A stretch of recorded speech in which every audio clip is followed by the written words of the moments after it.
The millions spent on the interior construction alone could easily have built 5 concert halls. Just 100 days to build what is now home to over 1.5 million patrons.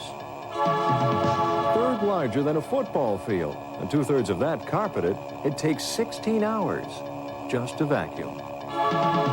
You'll find 14 bars here, including the first and second longest in the world. That's over 333 feet. 2 rooms were built here just to house machines that could make 6 tons of ice in a single night.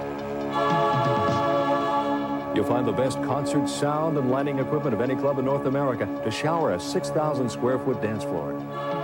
It's a carnival atmosphere in a nightclub setting, a sort of Disneyland in Las Vegas, if you will.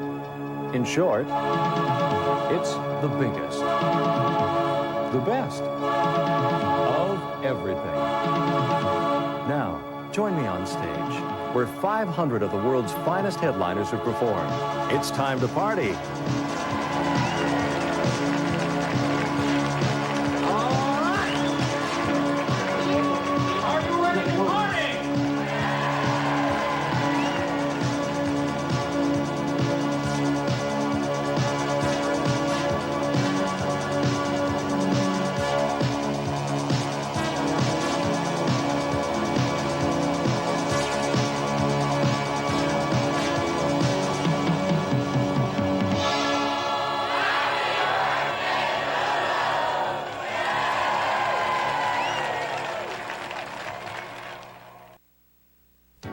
In late 1983, it was nothing more than a dream, a sketch on the back of a napkin. The man behind that dream, Carl Maggot.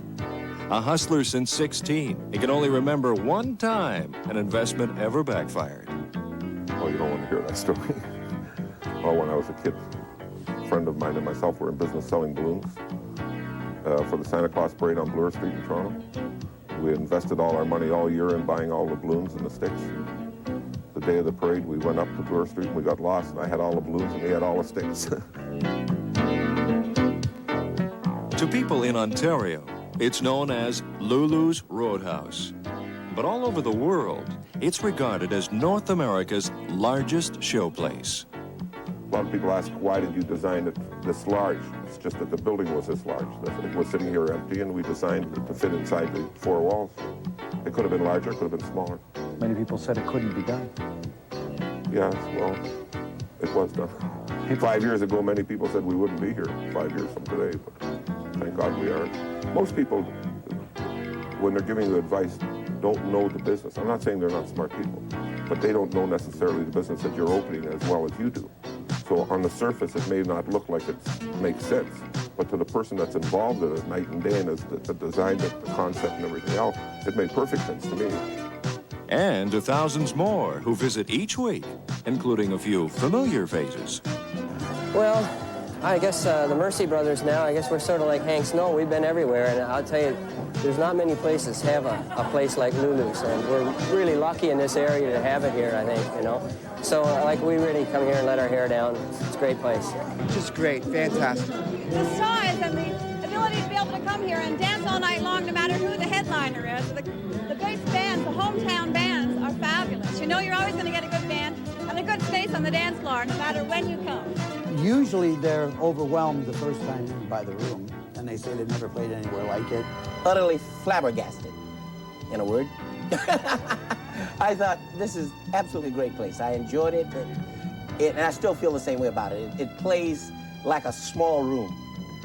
It's huge, it's massive, but it just plays like your living room, and you can reach out and touch people in it. Certainly for a band like ours, we come in here, you don't have to bring anything except your wherewithal and maybe your guitar, and you just step on stage. They got the lights, they got the sound system, they got the people, and it's just outrageous. I've never been to a room where people start coming in at 4:30 in the afternoon. In the States, it doesn't happen. A club that can get people to bring them in on tour buses, that's something.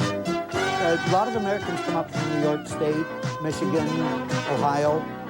We've had people from Australia, New Zealand, but the nice thing, the best compliment is when we have vacationers from outside of North America visiting friends. These friends might live in Ottawa, and they say, before you go back home, because they may never make another trip for 5 or 6 years, we've got to take you down to Lulu's. 3,000 people a night, almost 10,000 a week, 70% of those out of town. And with one general manager and 7 assistants for a staff of 150, their payroll is close to $1.5 million a year. But understandably, there are a few obstacles. There was a few when we opened just because of the size of it.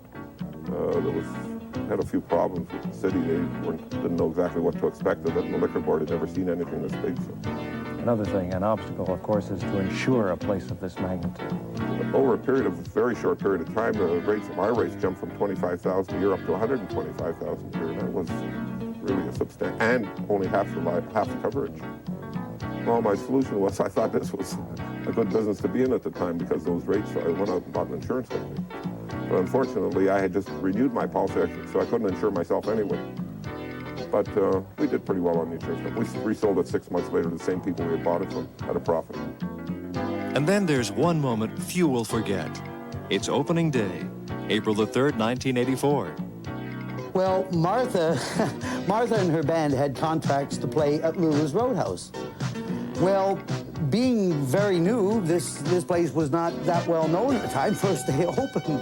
So she made her way to the Little Lulu's, which is just a small 70, 80-seater restaurant. I figured that was Lulu's to play at. Our dance floor was level with the seating. And we had a few problems the first month we opened when we had concerts. And the people sitting at the tables when people were standing on the floor couldn't see anything at all. The Donnie Marie concert was the third one we had that happened. So we decided during that concert that the following weekend we would lower the dance floor by 2 feet, which was the exact amount of difference between somebody standing and sitting. So that Saturday night, when we closed up, we started at about 2 o'clock in the morning digging out the floor. And by Tuesday, they were dancing on it. What I like about Lulu's, as compared to other bars that I've been throughout the world, is that from any place in this building, you can see the stage and hear the music. And you can't say that about Gillies or Billy Bob's or any place that's that large. There's all kinds of areas where you can't see the entertainment. So this is a great establishment. It doesn't matter if you're eating or if you're just standing right at the very back of the room, you can see the entertainment and hear it well, too. There's a certain magic here. I think everybody's first impression is something like, I'm a bar guy, you know. And I figure, well, if this is where I'm going to hang out, I can make it from one end to the other within a week, I'm sure. I'll break the record. It's just incredible to stand on stage and look out. And the first time you walk in the front door and you look for the end of the club. I think it's the size and the atmosphere and the non-stop entertainment. It's a warm place. And with the music going constantly, and the balloons and the various other Charlie Chaplin imitator we have and our stilt walker. And I think we have a reputation for not being a rowdy place also, which is quite helpful. But for Carl Magid, is his dream finally fulfilled? Oh yes, but there's always new dreams. This was an old one now, it's 5 years old. Happy birthday, Lulu's. Thanks for having us. I hope we brought back some good memories for you. A lot more shows coming up. Thank you very, very much.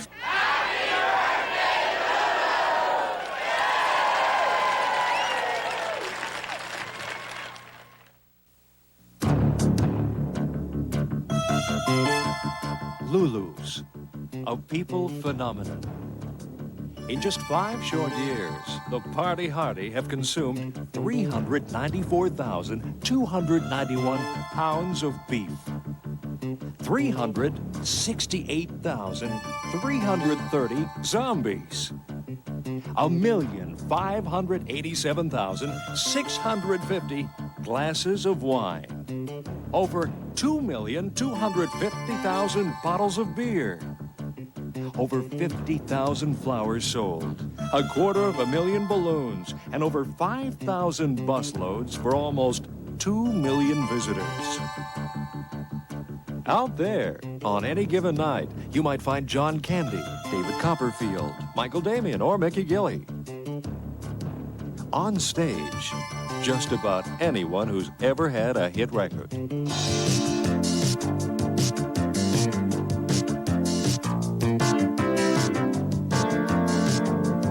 Chris Christopherson, who penned 4 of country's classics. Most of the other people who sang them did a better job of it than I did.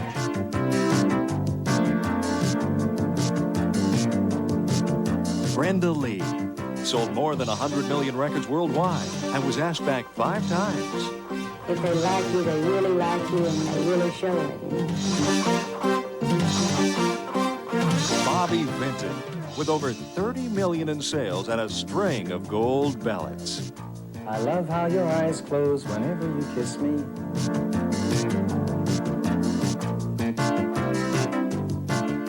Wilson Pickett, one of the biggest selling soul singers of all time, finishing strong. I'm 43 now. I don't want to go out on the stage with a walking cane. You know what I mean? I mean, the guys like Bo Diddley and all these dudes, they're going to die on the stage. James Brown, he's going to die on the stage. Yeah, they'll never quit. See, that's their nature. Chubby Checker opened the 3rd week with the first of 7 concerts, performing the #1 song of 1960 and 1961. The Twist is a very important, probably the most important event in rock and roll. People start to dance apart from that moment until right now. So no matter whose music people are dancing to, they're dancing the style that I created.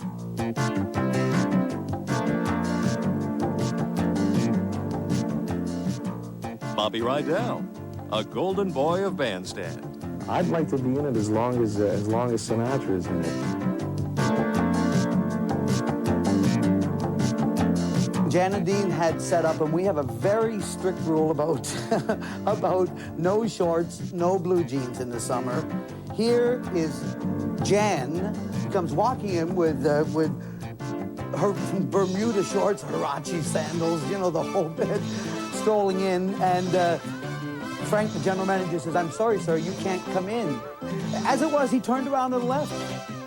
And how do 3,000 partiers look from the stage? Awesome. I was staggered. I flipped out. I couldn't believe it. If you're good. If you're bad, I mean, they're like the rest of the animals out there. They'll chew you up, spit you out. Fantastic. This is definitely a 10 on the scale. It's been great. And we always got paid, which was the first priority. You know, didn't have a stiffness here. I like that. And the memories stay with you, literally. Fantastic. Well, usually I'm here 2 or 3 times a year. And the last time here, I invited all the whole audience. Whenever we're in Orlando, while visiting Disney and Mickey and all those people, stop by my house and have hot dogs, because I pride myself in making great hot dogs. No, hot dogs. So anyway, this bus pulled up out in front of my house one day, and my wife says, "You didn't." I said, "No, I didn't. I didn't know what she was talking about." And she says, "There's a bus out here." And I says, "A bus?" You know, I was completely surprised. I went outside, and somebody said, "Hey, this is Johnny Thunderhouse, eh?" And I said, "All right, Canadians." They came by, and I made all of them hot dogs. 42 people plus the bus driver.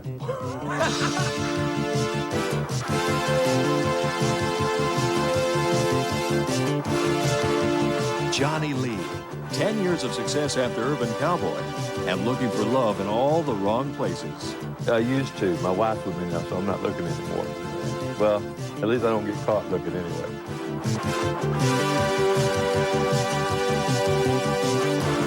David Clayton Thomas, introducing us to a couple of revised groups reminiscent of Blood, Sweat, and Tears.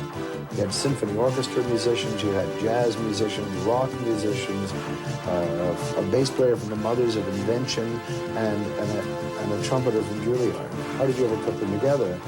And the answer is quite simply, I didn't. We all just happened to be out of work at the same time. Ronnie Dove, 23 top 100 hits. I feel like they're like a child. It's something that you've nurtured and you've been with all your life, and I love them like I would a child, and I have a few kids.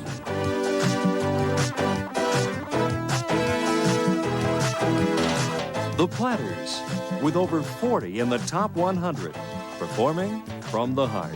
It was honest music, and I think that's what really appealed to people most. And And it was Lulu's that brought Peter Noon of the Herman's Hermits out of retirement. I'm having a great time. I can't believe what a good time I'm having. I do 2 shows a night. I get to sing all my old songs, which I haven't even thought about for 11 years. I had to rehearse with the band and try and remember the tunes. Jerry Lee Lewis, the Killer, appeared the 3rd week of business in April of 1984. I feel good. I'm ready to go do my job. Okay, you ready to go out there? On the stage. Watch me. Okay. Be here in a few minutes. Let's go. Check it out. Thank you, Mr. Brown. Well, poor James, we know where he is. He would personally laugh at that. I remember the very first night that he played here, just before his first show that he was about to walk on stage, I walked towards him.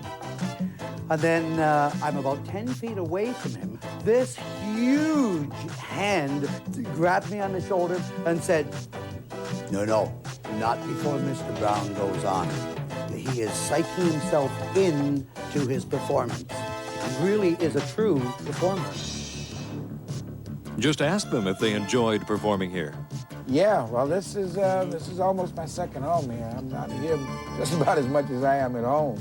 So this is my other Roadhouse. We've actually been here a total of 10 times, but we were here 7 times last year. 17, this is it, right here, 17. I understand that I've been here more than anyone. This August will be our 4th time here. 2 or 3 times a year for the last 3 years. I've been here several times, I don't know, a dozen maybe. You said a record break or something. I overheard you something with another. Yeah, we hold the record, I was told, in this place for selling the booze. Me and my band might have brought that average up, I don't know. It's been 5 incredible years, though it seems like just one long, incredible night. The party continues center stage next.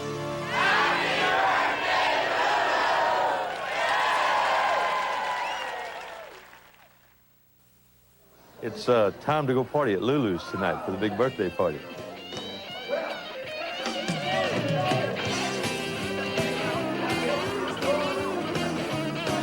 Please welcome for their first appearance, the Reflections.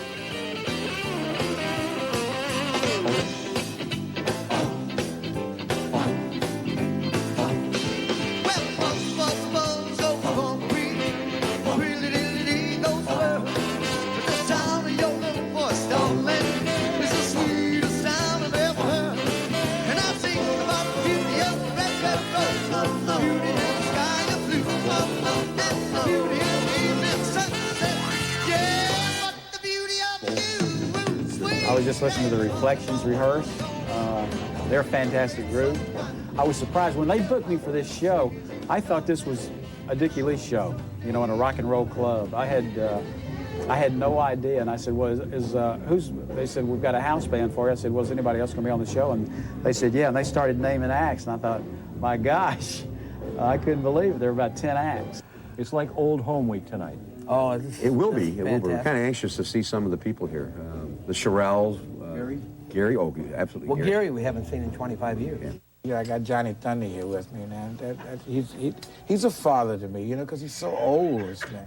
You know, God, Johnny must be about 75, 76, something like. I love him to death, though. Yeah. It's like my father, my poor mother. She's not going to be here tonight, you know. She's with the Supremes. I told Gary, tonight, when we open the show, I'm going to open with 2:45. He can't do that. So what I do, Tino, is I do a medley of my hit. Loop-de-loop, remember that, folks. Giant hit, sold 3 million copies. And they usually say, 3 million copies. Holy shit! We're having a party, right? Everybody's having a great time. The whole gang's here and doing that thing. And I'm looping with a baby of mine. Come on and help me now. Here we go, loop, loop. Everybody loop. Here we go. Boy, let's see, we've got Dennis Yost, Ronnie Dove's on. I was just talking to Johnny Lee not too long ago. I hadn't seen Johnny in a couple of years, and you know, we were big buddies back when he was playing Gillies in Houston, Texas. Well, this place, Lulu's, has a lot more class than Gillies does. Really, I mean, when I first walked, because I was anxious to, you know, I'd heard about Lulu's before. They said, oh, it's real big and everything. I said, well, no big deal. I've worked in big places before. But when I got here and first walked in, it was a big deal. It still is. Working for a living, working. We just be working for a living, working for a living, working for a living, living and working. I'm taking what they're giving 'cause I'm working for a living. We come back here often even when we don't play because it's just the greatest bar in North America. That's what we believe. We have a lot of fun and we like to dance, and the bands are always great. The house bands are the best you'll ever find anyplace. First of all, you have great talent. That's the first thing I look at. You got two of the greatest bands I've heard around the country right here in one location. Everybody, let's clap your hands.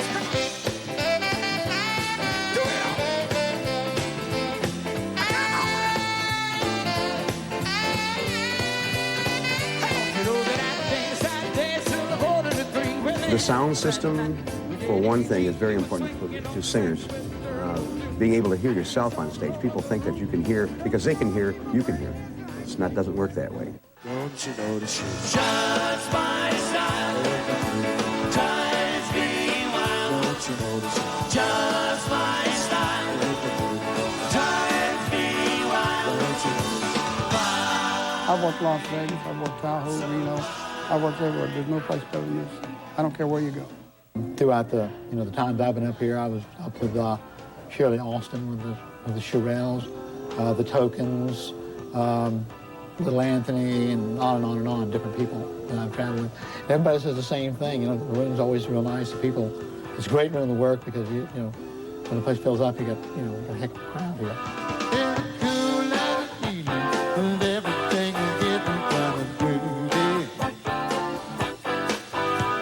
I call you up and ask you if you can go with me and see a movie.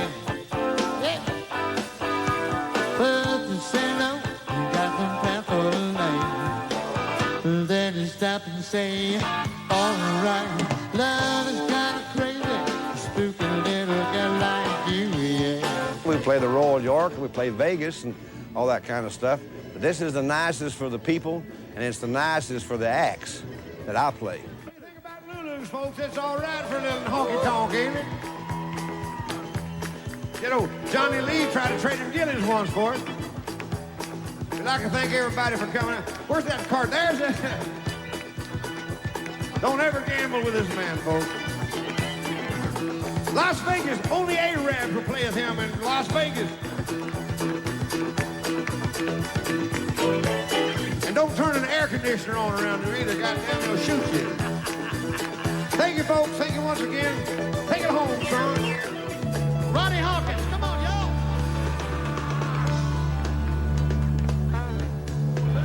Put it on.